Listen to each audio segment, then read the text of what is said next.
ইতিহাসে আজকের দিন ২রা জুলাই।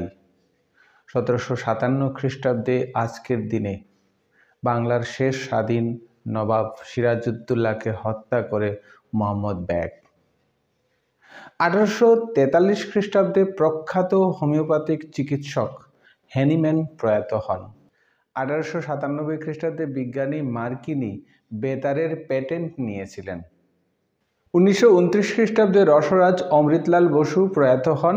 ১৯৪০ খ্রিস্টাব্দে নেতাজি সুভাষচন্দ্র বসুকে গ্রেপ্তার করে গৃহবন্দী করা হয়। ১৯৬১ খ্রিস্টাব্দে লেখক আর্নেস্ট হেমিংওয়ে আত্মহত্যা করেন। ১৯৬৩ খ্রিস্টাব্দে বিড়লা তারামণ্ডলের আনুষ্ঠানিক উদ্বোধন হয়।